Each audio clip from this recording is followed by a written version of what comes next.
नमस्कार। आज हम लोग अमेरिका स्वतंत्रता संग्राम में अमेरिकी उपनिवेशों की सफलता के कारणों का अध्ययन करने जा रहे हैं। हम देखते हैं कि इंग्लैंड एक शक्तिशाली देश था और सप्तवर्षीय युद्ध में उसकी विजय के कारण उसकी सैनिक प्रतिष्ठा के अंदर भी काफ़ी वृद्धि हो गई थी। उसकी नौसेना थी वो विश्व की श्रेष्ठ नौसेनाओं के अंदर आती थी और लगभग सभी अमेरिकी सामरिक स्थानों पर उसकी छावनियाँ बनी हुई थीं। अमेरिका के लगभग 1/3 लोग उसके प्रति यानी कि इंग्लैंड के प्रति निष्ठावादी भी थे। इस तरह से हम देखते हैं कि अमेरिका के उपनिवेशों की शक्ति उसकी तुलना के अंदर तुच्छ थी। अमेरिकी सेना के पास में धन की भी कमी थी, लेकिन बावजूद इसके स्वतंत्रता संग्राम के अंदर, जो अमेरिका का स्वतंत्रता संग्राम था, उसके अंदर इंग्लैंड की हार हुई। इस युद्ध में अमेरिकी सेना की सफलता और जो इंग्लैंड की जो हार थी उसके पीछे जो कई शक्तियां हैं वो काम कर रही थी। क्या क्या कारण थे इसके पीछे, आइए हम देखते हैं।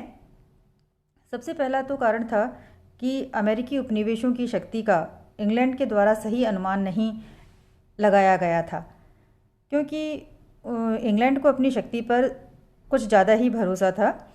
जैसे जनरल गैज था, उसने जो लंदन को भेजी गई एक रिपोर्ट में लिखा था कि उपनिवेशों को जीतने के लिए केवल 4 रेजिमेंट ही काफ़ी होंगी, और इसी प्रकार की लगभग मान्यता है वो इंग्लैंड के शासक वर्ग में भी थी। तो इस तरह से उन्होंने जो अमेरिकी उपनिवेश हैं उनकी शक्ति को जो कम आंका था और यही चीज़ उनके ऊपर भारी पड़ गई थी। दूसरा जो कारण हम देख सकते हैं वो था इंग्लैंड में उपनिवेशों के प्रति सहानुभूति की भावना। कुछ जैसे जो कुछ व्हिग नेता थे, जैसे कि विलियम पिट है, एडमंड बर्क है, चार्ल्स फॉक्स है, इनकी जो सहानुभूति वो अमेरिकियों के साथ में थी। साथ ही जो अंग्रेजी सिपाही भी जो उनके पक्ष को सही मानते थे, यानी कि अमेरिका के पक्ष को सही मानते थे। इसलिए उन्होंने युद्ध के अंदर उस भावना से काम नहीं लिया जो आमतौर पर सैनिक हैं वो शत्रु सेना के प्रति जो भाव रखते हैं। इसके अलावा क्या था कि जो इंग्लैंड की जो जनता थी वो भी युद्ध के प्रति उदासीन थी, और इसी वजह से इंग्लैंड के जो युद्ध के अंदर अमेरिका के साथ में युद्ध के अंदर इंग्लैंड के सैनिकों ने जो पूरे समर्पण के साथ में कार्य नहीं किया था, वो इसकी हार का मुख्य कारण रहा था। अगला हम देखते हैं इंग्लैंड के सेना नायकों की भूलें। यहाँ पर जो अंग्रेजी से सेनापति थे, जैसे हॉव है या बर्गोयन है, वो जो आराम तलब सेनापति थे, उन्होंने कई बार अपने हाथ में आए अवसरों को खोया था और उन्होंने पूरी निष्ठा और लगन के साथ अपने कर्तव्यों को नहीं निभाया था। साथ ही जो उनके पास में सैनिक थे वो भी जो एक तरह से भाड़े के सैनिक थे, जिन्होंने जो उत्साह के साथ जो युद्ध नहीं लड़ा था, यानी कि उत्साह का प्रदर्शन है वो उन्होंने नहीं किया था। तो इस कारण से भी जो इंग्लैंड की हार हुई थी। अगला जो कारण हम देखते हैं कि इंग्लैंड से युद्ध स्थल की दूरी। इंग्लैंड से अमेरिका है वो लगभग जो 3000 मील की दूरी पर स्थित है, और यद्यपि जो इंग्लैंड की जो नौसेना है वो शक्तिशाली थी, लेकिन इतनी दूरी पर जो समय रहते हुए सैनिक सहायता और जो रसद पहुंचाना एक जो बहुत ही जो कठिन कार्य था उस समय के अंदर।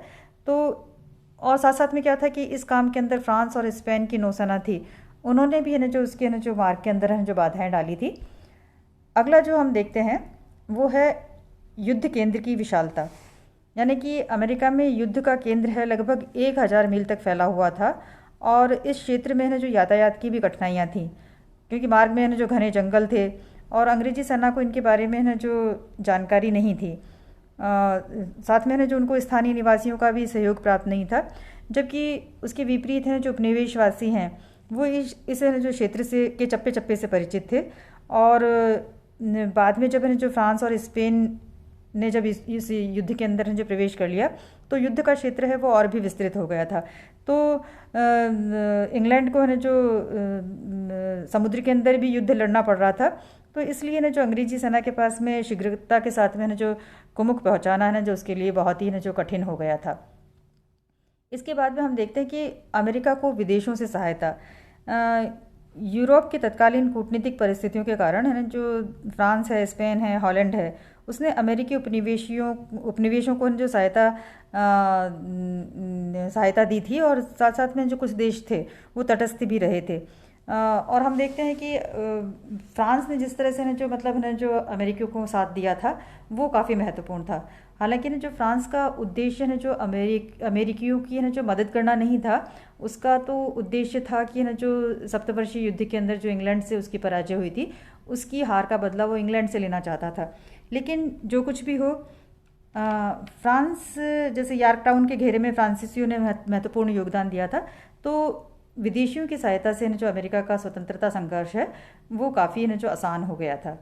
इसके बाद में जो अगला हम देखते हैं कि वाशिंगटन का जो कुशल नेतृत्व, जो वाशिंगटन था वो एक चरित्रवान और कुशल नेता था अमेरिका का, और उसने कठिन परिस्थितियों में भी जो अमेरिकी सेनाओं का सफल नेतृत्व किया था। कठिन परिस्थितियों में उसने अपने देशवासियों का मनोबल भी बढ़ाए रखा था, और उसके सैनिक है वो उसके अंदर जो उसके कुशल नेतृत्व के अंदर जो दृढ़ विश्वास रखते थे।